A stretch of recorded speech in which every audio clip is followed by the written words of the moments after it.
The New York Islanders had one of their most dominant performances of the year. They shot the puck well, they skated quickly, they dominated play, and they beat the Pittsburgh Penguins 5-1. We have our key takeaways, plus our weekly farm report on all things Bridgeport Islanders, and a whole lot more coming up on this episode of the Locked On Islanders podcast. Your Locked On Islanders, your daily podcast on the New York Islanders. Part of the Locked On Podcast Network, your team every day.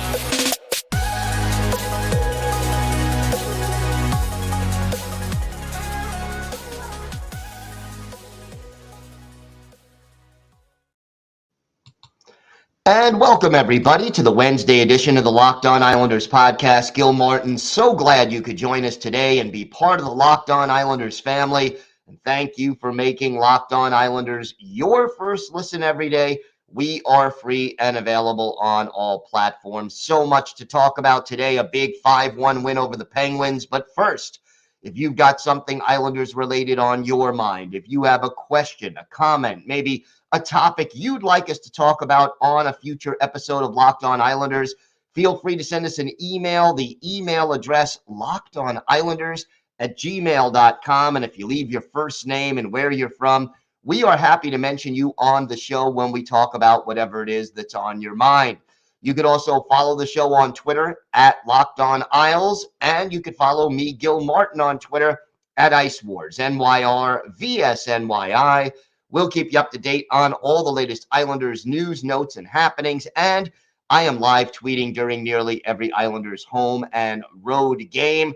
So join me for instant insight and analysis. And it's always great to interact with Islanders fans, game time or anytime. So mention me, ask me a question. Always great to talk to fans and share our love of Islanders hockey.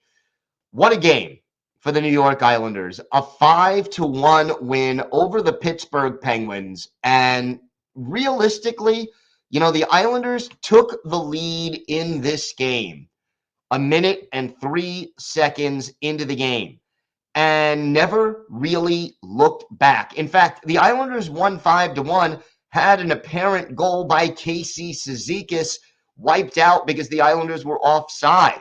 But other than that, I love the way this team played.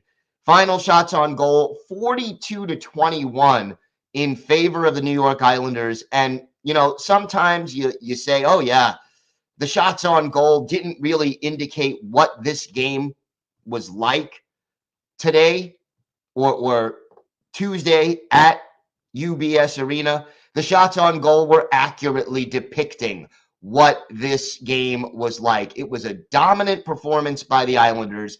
And there are two things that I think stood out more than anything else. Number one, the Islanders skated exceptionally well. They were fast. They were aggressive. They won the battles to pucks. They got to the empty spaces on the ice. They basically put pressure on a red-hot Penguin team that came in with points in, 18 of their last 21 games and just made them look hesitant and shaky and bad. And they never looked back. You had 2 goals each by Anders Lee and Matthew Barzal, 2 assists for Brock Nelson. Josh Bailey, they reduced it to a goal and an assist. But he was a +3, and Hudson Fasching with an assist. But overall, just from top to bottom, a very, very strong performance by the New York Islanders. And, the thing you like to see from the Islanders in this one is that so many of the good players, the top 6 players, the all-star caliber players played well, and the role players also did their job. We talked about Lee Barzal and Brock Nelson, but, how about Casey Cizikas? Had the goal wiped out, but he played wing for a lot of this game. Why? Because very early on, Oliver Wahlstrom leaves the game with an undisclosed injury. Lord knows the Islanders can't afford all of these injuries, and to add Wahlstrom to the list, not very helpful. But without Wally, Cizikas, you didn't have 4 full lines. You only had 11 forwards. You had to improvise. I think Lane Lambert did a good job of improvising.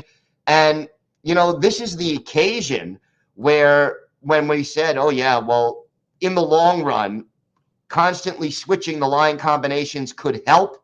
A night like this, where you couldn't put 4 constant lines together because you were short a forward, that's where it pays off, and people were comfortable playing with each other. Cizikas moved to the wing for a lot of this game and got a little more ice time than normal, 17 minutes, 8 seconds of ice time, and played solidly on the wing. Hustled that goal that was waved off for the offside was a great hustle play by Zeke, and he won 7 out of 10 faceoffs. J.G. Pageau winning 9 out of 13 faceoffs. But the passing, Noah Dobson, a +3. Alexander Romanov, a +3. They each had an assist. 6 shots on goal from Ryan Pulock, 5 from Scott Mayfield, who was aggressive and played well and even stood up to Sidney Crosby, drew a penalty from Sidney Crosby, who was getting frustrated. Overall, just a great performance. And in addition to skating, the Islanders shot the puck. We talked about the importance of Matthew Barzal shooting the puck so many times on this podcast. 5 shots on goal for him, 5 for Pageau, Lee and Nelson with 4 each. Those are the forwards you want shooting the puck most. Josh Bailey, just a strong overall game for him. And, we know we needed to see more from Josh Bailey because, so many of these guys who have been inconsistent played some of their best hockey in this game, and that is what you want to see. So it was great to see this team play well. Atu Ratu's parents were in and got to see his second NHL game. Islanders' second period was one of the best periods I have seen this team play. They outshot the Penguins 20-4 in that second period, ended up outscoring them 3-0. And how about this? The Islanders, just to show you how they were dictating the way this game was played, the Islanders scored early in each of the 3 periods. We mentioned the goal 1:03 into the first by Lee. Barzal scores 50 seconds into the second. And then the last goal of the game, Anders Lee, a little more than 3.5 minutes into the third. Just overall, a very, very strong performance. And then, role players stepped up and played well. Hudson Fasching had the assist. He lost an assist, but also, with the official scoring change, lost a goal, actually, that initially people thought was his. But, Fasching, 12.5 minutes on the ice, blocked a shot, just played smart, simple, the prototypical 4th line kind of a game. And putting together, a line where you had Zach Parise and Casey Cizikas and J.G. Pageau together, and they played together for a little bit of this game. Talk about 3 guys who give their all, who hustle, who never stop skating, and are aggressive and solid defensively. That's a heck of a line. I would not want to be an NHL player and have to skate against them just because of how good this team played and how they hustle, and just great news all the way around. We have got more to get to. We have some more key takeaways from this game, plus our weekly farm report on all things Bridgeport Islanders, and a goaltender is our Islanders birthday of the day. All that and more still to come on today's Locked On Islanders podcast. Today's episode is brought to you by your friends at BetOnline. BetOnline.net is your number one source for sports betting info, stats, news, and analysis. Get the latest odds and trends for every professional and amateur league out there, from pro football to college bowl season to basketball, soccer, and yes, the NHL. We've got it all at BetOnline.net. And if you love sports podcasts, you can even find those at BetOnline as well. We're always the fastest and easiest way to get your betting info. Islanders putting together back-to-back solid games. How do you feel about Thursday's home game against the Columbus Blue Jackets? You could check out the odds at BetOnline. Head to the website today or use your mobile device to learn more. BetOnline, where the game starts.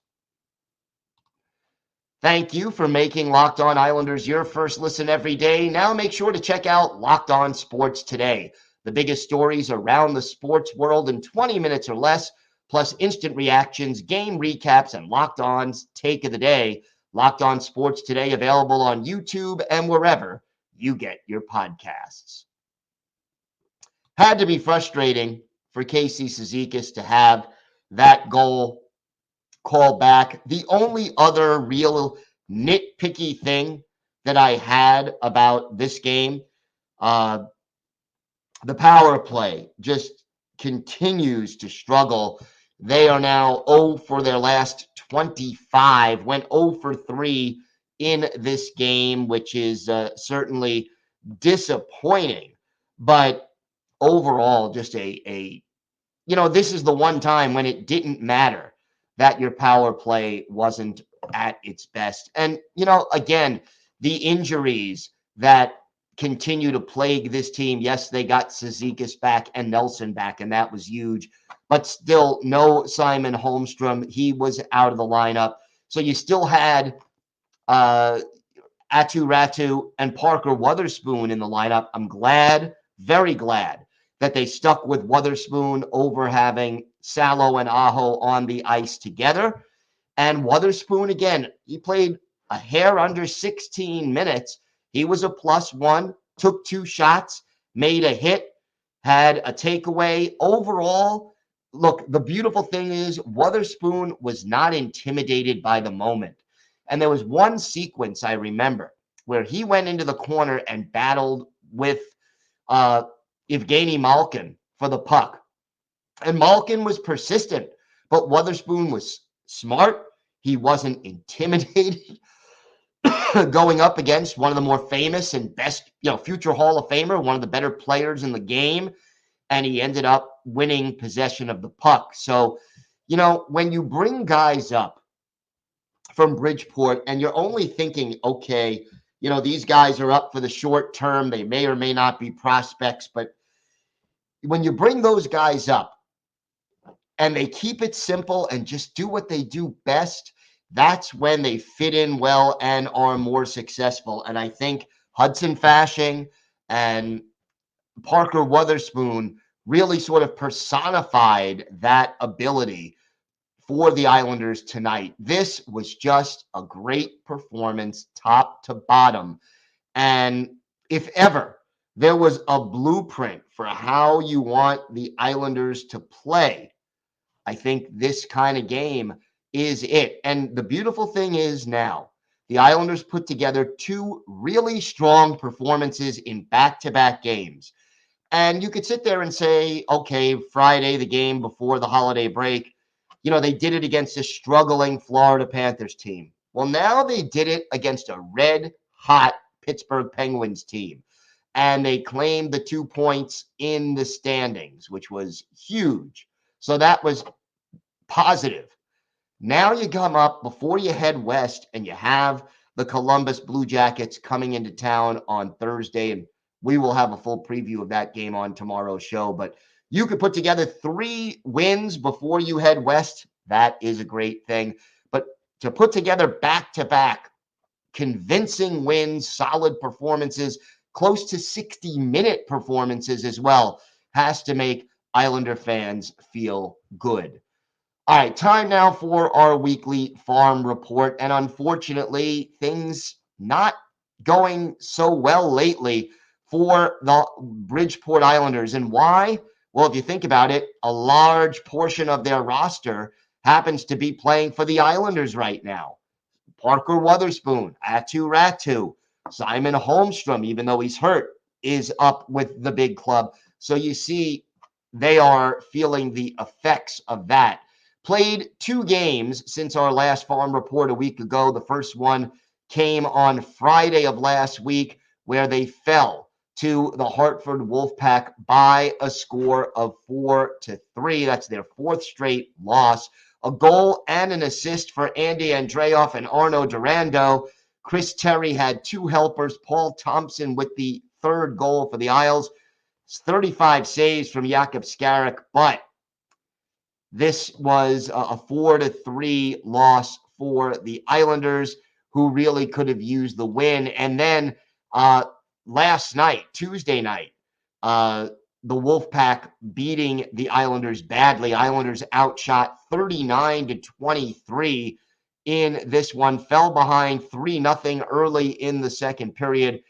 Samuel Bolduc with a goal, Chris Terry with a goal, and then Andy Andreoff with a goal. But overall, not enough for the Islanders. Andreoff with a goal and an assist, a helper for William Dufour, but the Islanders really kind of outplayed in this one. Jakub Skarek, 32 saves in the game, but not enough for the Islanders to get the job done. They were 1 for 4, both on the power play and the penalty kill, but you sort of hope that they could do a little better overall. You look at the standings right now for this team, and they're still in 3rd place in the Atlantic Division and battling to keep pace with those really good teams who are ahead of them.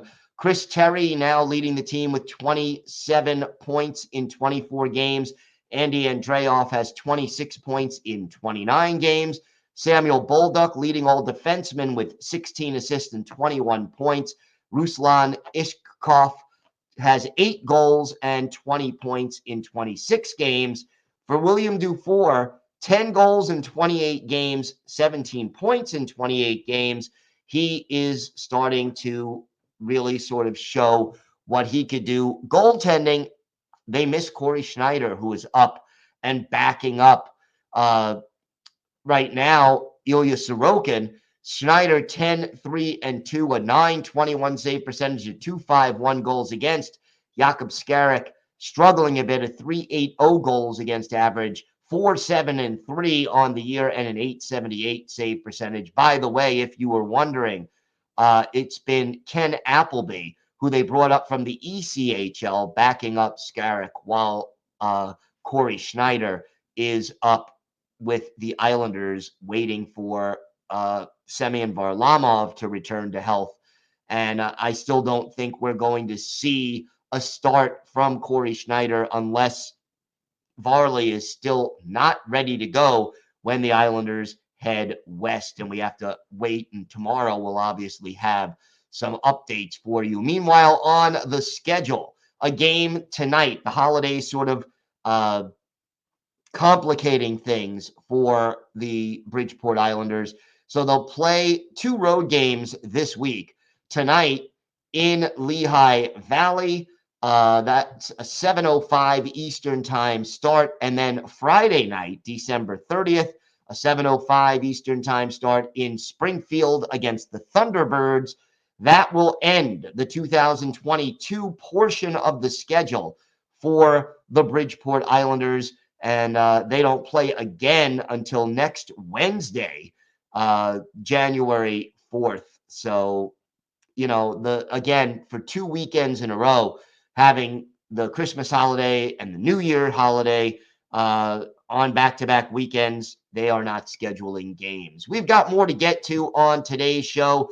We have got our Islanders birthday of the day, a goaltender who was with the Islanders in the mid-2000 teens, mid to late 2000 teens. He's our Islanders birthday of the day.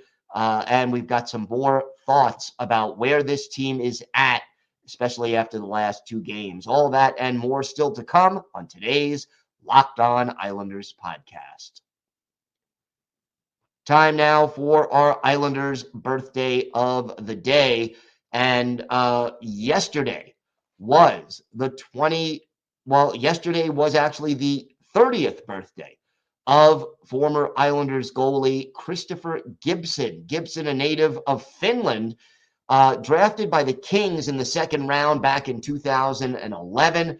But his NHL debut came with the Isles in 2015, 2016.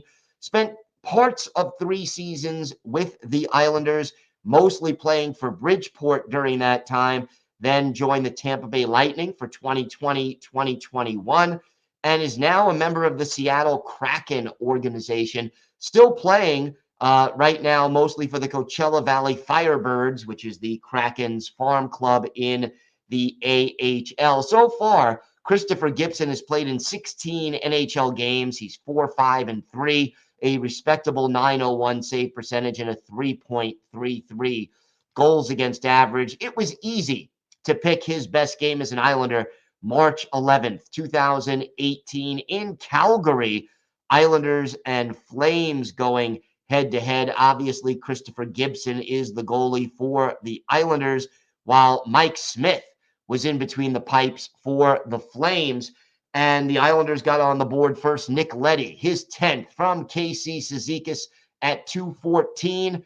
And it was 1-0 Islanders. 18 seconds later, Johnny Boychuk, his 5th from KC Cizikas and Ross Johnston, 2-0 Isles, just 2.5 minutes into the game. Johnny Gaudreau gets Calgary on the board, his 21st from Sean Monahan at 7:23.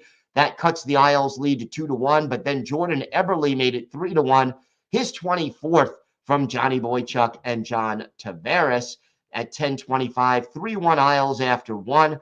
50 seconds into the second period, Anders Lee, his 32nd from Boychuk and Leddy, and that makes it 4-1 Isles after 2 periods. In the third, the Flames get a little closer. Mark Giordano is 13th from Dougie Hamilton and Johnny Gaudreau, 7 minutes and 24 seconds into the final period. But then an empty netter by Anders Lee, his 33rd of the year, 2nd of the game. John Tavares, the only assist at 19:49. Isles beat the Flames 5-2. But for Christopher Gibson, the Islanders were outshot 52-27 in this game. Gibson made 50 saves out of 52 shots, a .962 save percentage, stood on his head on a team that had Dougie Hamilton and Johnny Gaudreau and, some rather talented hockey players, Matthew Tkachuk. So great game there for Christopher Gibson. Gibson, 30 years old on Tuesday. He is our Islanders' birthday of the day, and we certainly wish him all the best. This is, I'll tell you, a reason for optimism. 2 solid back-to-back games for this team.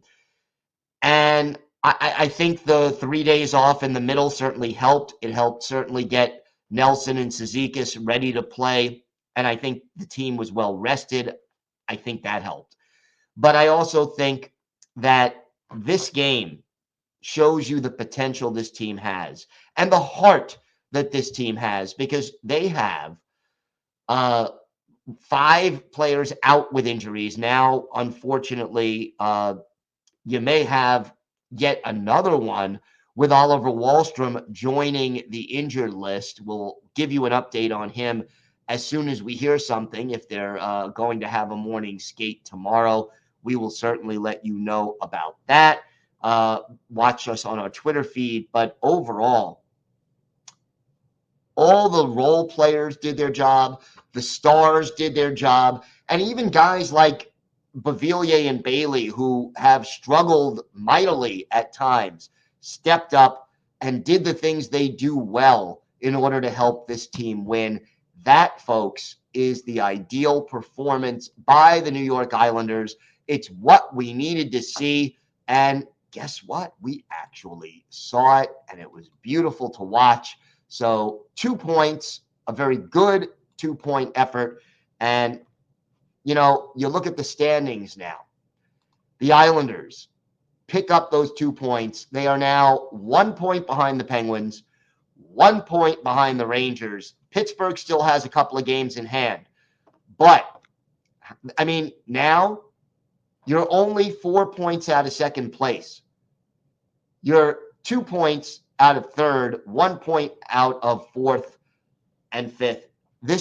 I'll tell you, this Metropolitan Division going down to the wire, and I think it's vital that the Islanders play well, get the help they need, and just keep on giving efforts like the one they gave Tuesday night against the Penguins.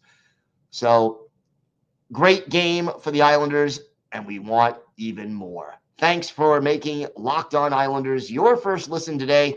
Now make Locked On Sports Today your second listen. Peter Bukowski brings you the biggest stories from around the sports world in just 20 minutes. Get the analysis and opinions before anyone else with our local and national experts and insiders. Locked On Sports Today, available on YouTube and wherever you get your podcasts. Tomorrow, we will have the latest injury news. We will have a full preview of the Thursday game against the Columbus Blue Jackets, last game before yet another Western road trip, and we will have a whole lot more, so make sure you join us for that. Enjoy this win. It was a great performance by the Islanders. Stay safe, everyone, and of course, let's go Islanders.